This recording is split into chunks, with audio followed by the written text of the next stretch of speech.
Hi again, this is Joffrey's dad.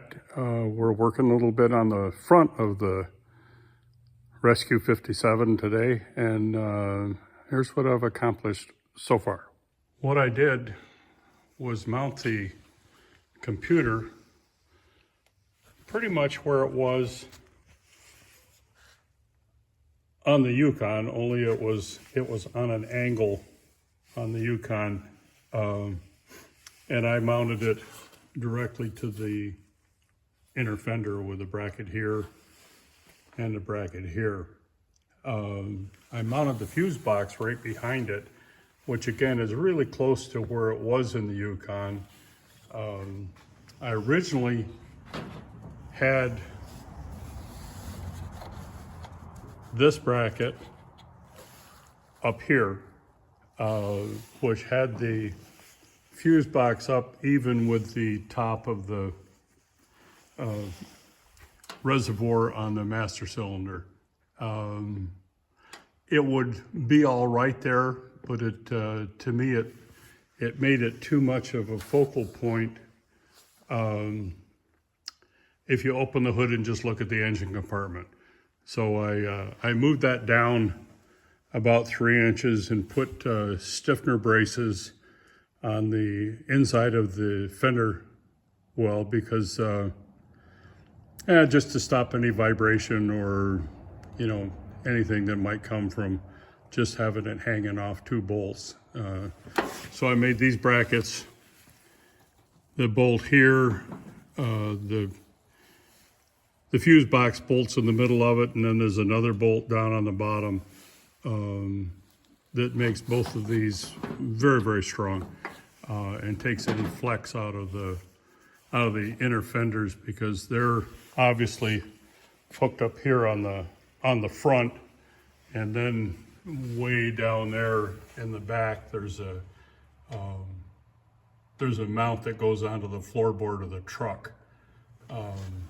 So right now they're kind of flimsy because I don't have those back brackets attached.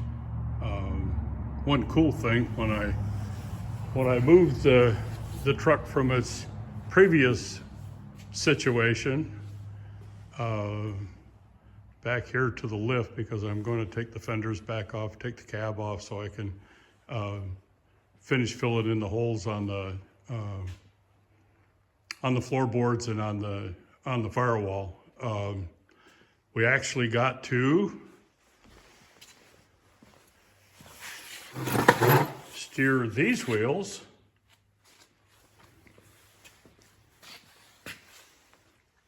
with that steering wheel. Worked very well. I'm very happy with how the steering is coming out.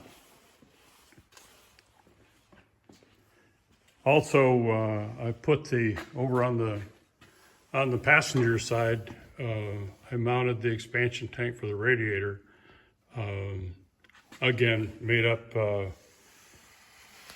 brackets here to hold the front of the expansion tank, and cut the big bracket, the plastic bracket, off, and mounted my bracket to what was left of that. On the back side of the extension tank, I made up a bracket and bolted it in 2 places and welded a piece of angle iron on that the back of this sits onto and bolts on with that bolt. Again, looks a little flimsy at the moment just because that inner fender is not attached on the back. As soon as I hook that up, everything will be nice and strong the way I like everything. If a 1x6 is good, a 2x12 is better. When I put the expansion tank on, this is the hose that comes up from the motor that goes to the expansion tank. And I'm sure that with cutting that off here, I can mount that onto the hose that it's supposed to go on. This hose comes up and goes to the radiator for the overflow in the radiator. And that one definitely will fit when we put the radiator in.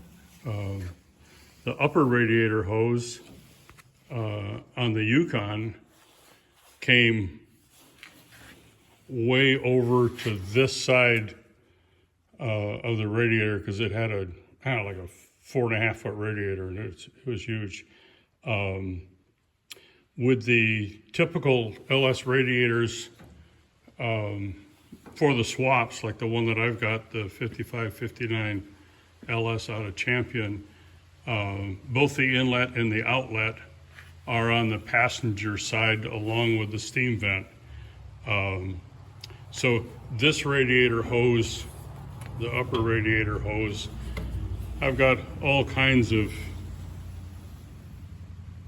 areas to where I'm pretty sure I can just straighten it out and hook it onto the radiator without any problem. The lower radiator hose, again, I don't believe is going to be any problem. It's kinked right now, but taking it off here and turning this one around, the bends will be better suited to mount up to the lower radiator hose connection that's on the radiator. Real happy with how stuff is looking. I'm going to rework the dipstick a little bit to bring it over into this area just to where it's easier to get to. Right now it's touching my expansion tank, and I don't really want that. But that's where we are for the moment. Like I said, I'm getting ready to take the fenders back off. One thing I found out when you're doing this is that you have to put the inner fenders on the outer fenders before you put them on the truck. Because if you put the outer fenders on first, you can't get the inner fenders in. So I'm able to take the computer out of its bracket, able to take the fuse box out of its bracket, and then I can take the driver's side fender off, take the passenger side fender off, still leave the radiator support. I don't want to leave that with the fenders right now because without the grill in, there's really not enough bolts to make the front part of this a really solid unit, and I don't want something tipping over and bending. Once I get the fenders off, then I'm going to take the master cylinder back off the firewall by taking off the 4 bolts that hold it to the inner firewall, taking off my little extender bracket that I made for the distribution box, and just laying this over on top of the motor to get it out of the way so I can take the cab off. Roll the chassis forward, and then I've got unobstructed sit-down room to patch up all this kind of junk. I have found that a lot of the bolt holes need to be there. These two here are for the hood hinge. This one here, and there's a row of those that go across the underneath side of that drip rail, are for the rubber plugs that hold the, I guess for lack of a better term, the rubber floor that goes up against the inside of the firewall. So a lot of those have got to stay. The 2 big holes here in the middle were actually for a different model. Like I said, the cabs were the same all the way up through the 6000s, and those 2 holes were for rods that went from the firewall up to the radiator support, and those were only in the chassis cabs, like for the 1-ton flatbeds, or ones that they were putting some other kind of a bed on them. So those 2 are going to get filled in just to where they're not tornado holes.